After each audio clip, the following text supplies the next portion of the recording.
If your skin looks like this, or this, then this video is for you. You've tried the creams, you've seen the dermatologists, you've changed your diet, your skincare routine, maybe even your entire lifestyle, and for a while it works. Your skin clears up, you feel hopeful, but then it comes back, sometimes worse than before. Here's what almost no one is telling you. The problem isn't happening on your skin at all. The real issue is deep inside your body, in an organ you probably never even considered. The next few minutes will explain exactly why your rash keeps coming back, what's really causing it, and the one thing doctors rarely check. So stay with me, because by the end of this video, you'll understand what's been going on this whole time and what you actually need to do to fix it. And if you haven't already, subscribe to our channel and press the bell icon so you don't miss science-backed health updates like this every week. So here's what's actually happening. Almost every chronic skin condition, eczema, psoriasis, rosacea, rashes that doctors can't quite explain, they all begin in the same place: your liver. Not on your skin, in your liver. I know that sounds strange. You're probably thinking, wait, liver problems mean jaundice or digestive issues, right? But no, hear me out. Your liver is your body's main detox center. It's filtering toxins 24/7 from the food you eat, the air you breathe, the products you use, and the medications you take. When your liver is functioning well, it processes these toxins and eliminates them through your digestive system. But when it gets overloaded, when it's dealing with more toxins than it can handle, those toxins need to go somewhere. They need an emergency exit, and your skin becomes that exit. See, your liver's job is to clean your blood, filter toxins, and keep everything running smoothly. But when it's overwhelmed, toxins back up in your system. And as a solution, your body pushes them out through the skin. Think of it like a kitchen sink.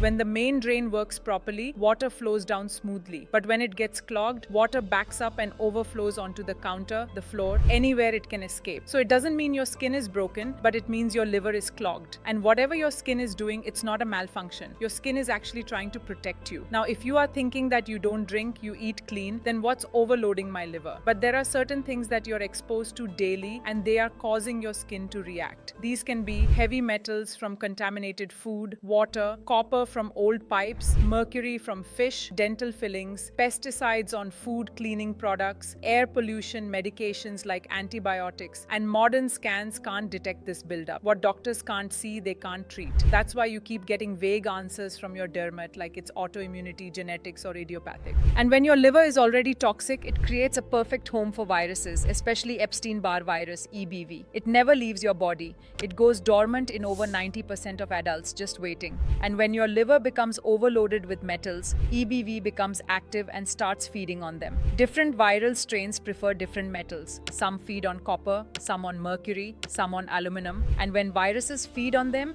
they absorb and transform them into something called a dermatotoxin. So if mercury is bad, dermatotoxin is mercury that's more powerful. These dermatotoxins travel through your blood, into your lymph system, and push up toward your skin. And you know that frustrating cycle? Your skin clears up, you feel hopeful, then it comes back. It happens because your liver produces toxins in waves. One wave surfaces, you break out, you treat it with creams or steroids, and it calms down. But here's the problem. While that first wave was settling, your liver was already producing the next batch. The underlying issue is still there. The cycle just repeats. This is why most people flare every 4 to 6 weeks. That's not random. That's exactly how long it takes for a new wave to build up and surface. And while steroids can be helpful, sometimes necessary too. But here's what they're actually doing. They stop your body from reacting to the toxins. They don't remove the toxins. It's like mopping up water from a leaking pipe instead of fixing the pipe itself. When you stop the medication, the toxins are still there. Now let's talk about food. If you are dealing with one such skin condition, you must have kept a food diary. Eliminate things. But nothing made any sense, right? I'll tell you the reason. Dermatotoxins take 24 to 72 hours to surface. So if you eat something on Monday, that feeds the virus. Tuesday, you will not see anything. But on Wednesday, your skin may flare. And you ate an apple on Wednesday, so now you blame the apple. But the real trigger was Monday. By the time you see the rash, you've forgotten what you ate 2 to 3 days ago. This is why people get their triggers wrong. Drop same if you've been confused about food triggers. Doctors say it's genetic because it runs in families.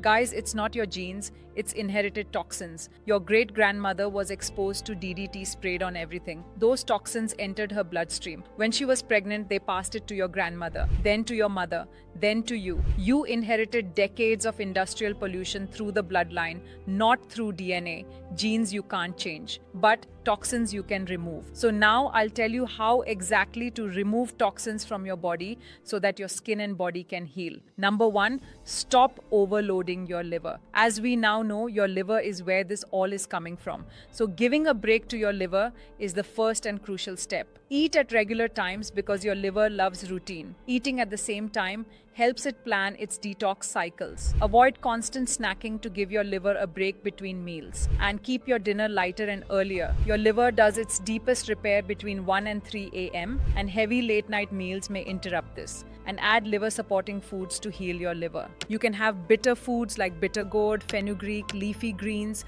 because they stimulate bile flow, which is how your liver removes waste, and also anti-inflammatory foods like turmeric, ginger, olive oil, fatty fish like salmon and sardines. You can also make a detox drink using turmeric and ginger in the morning and add cilantro in your meals. Studies have shown that it helps pull out heavy metals from the body. And for added detox support to your liver, there are scientifically backed ingredients like milk thistle, which protects and regenerates liver cells, and NAC, N-acetylcysteine, which boosts glutathione, your liver's master antioxidant, and protects your cells from damage.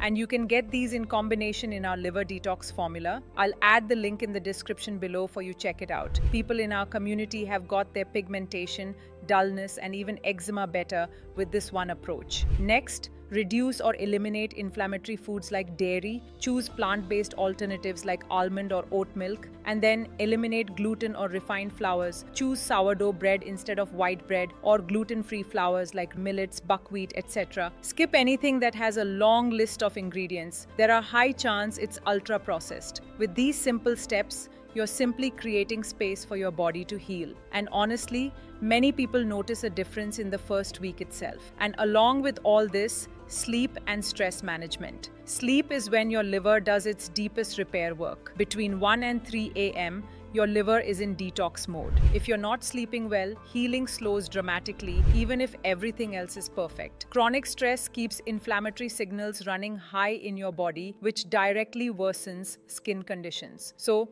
try meditation, yoga, or breathwork for stress management. Create a relaxing bedtime routine and reduce screen time before bed. Guys, healing isn't about fighting with your skin, but it's about creating an environment where your skin no longer needs to react. When liver toxins come down, when viruses aren't being fed, when your body isn't in crisis mode, your skin naturally quiets down. Your body already knows how to heal. You're just giving it what it needs. If you found this video helpful, share it with someone struggling. This needs to reach people who are told that such conditions cannot be cured. Comment, what's your biggest takeaway? What will you implement first? Living with chronic skin conditions is exhausting. I know, I hear you. Be patient, trust your body. It's on your side. Take care. I'll see you in the next video.